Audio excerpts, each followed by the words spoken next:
Fish কারির recipe তোমাদের সাথে share করছি। আর এইভাবে মাছের কারি বানালে এক থালা ভাত নিমেষেই শেষ হয়ে যাবে। তো প্রথমে লবণ আর হলুদ মাখিয়ে নিচ্ছি। যারা এখনও আমার চ্যানেলটি সাবস্ক্রাইব করোনি তারা প্লিজ অবশ্যই চ্যানেলটি সাবস্ক্রাইব করে দিয়ে আমার সাথে থাকবে, সাথে অবশ্যই লাইক করবে। লবণ হলুদ দিয়ে খুব ভালো করে মাখিয়ে নিচ্ছি।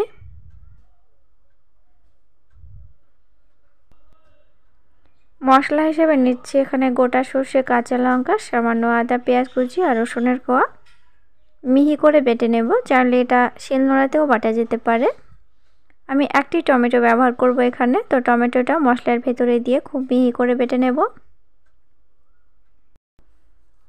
কড়াইতে দিচ্ছি সর্ষের তেল। চাইলে এখানে সাদা তেলটাও ব্যবহার করা যেতে পারে, তবে সর্ষের তেল দিলে ফিশ কারির টেস্ট খুব ভালো আসে।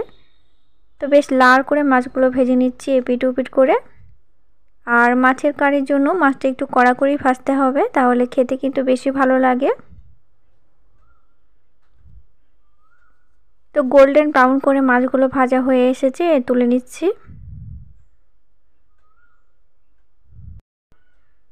একই তেলে দিচ্ছি গরম মশলা। এর ভিতরে আছে একটি এলাচি, একটি দারচিনি আর একটি লবঙ্গ। তেলের ওপরেই দিচ্ছি হাফ চামচ হলুদের গুঁড়া, হাফ চামচ শুকনো লঙ্কার গুঁড়া। এখানে কোনো ধরনের পেঁয়াজ কুচি ব্যবহার করছি না। তারপর দিচ্ছি বাটা মশলা। এখানে পেঁয়াজ কুচি ব্যবহার করলে কিন্তু গ্রেভিটা খুব একটা ভালো হবে না, তাই এখানে সব কিছুই বাটা ব্যবহার করছি। সবশেষে দিচ্ছি গরম মশলা, জিরা গুঁড়া হাফ চামচ মতো। খুব ভালো করে মশলাটা কষিয়ে নিতে হবে। মশলা থেকে যখন এইভাবে তেল বেরোতে শুরু করবে তখন দিয়ে দেব উপর থেকে পরিমাণ মতো জল। জলটা দিয়ে একবার ফুটে উঠলে দেব এখানে ভাজা মাছ। অবশ্যই ভাজা মাছটা দেওয়ার পরে স্বাদ মতো লবণ দিতে হবে। আমার নতুন বন্ধুদের উদ্দেশ্যে বলছি, যারা এখনও চ্যানেলটি সাবস্ক্রাইব করোনি তারা প্লিজ অবশ্যই চ্যানেলটি সাবস্ক্রাইব করে দিয়ে আমার সাথে থাকবে, সাথে লাইক করবে। ঝোলের ওপরে ভাজা মাছ আর স্বাদ মতো লবণ দিয়েছি, একটু নাড়াচাড়া করে নিচ্ছি।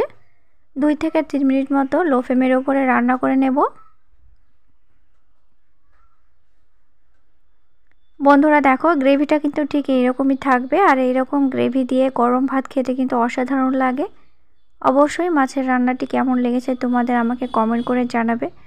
আর অবশ্যই চ্যানেলটি সাবস্ক্রাইব করে দিয়ে আমার সাথে থাকবে। তো ভালো থেকো, তোমাদের সাথে দেখা হচ্ছে পরের কোনো ভিডিওতে।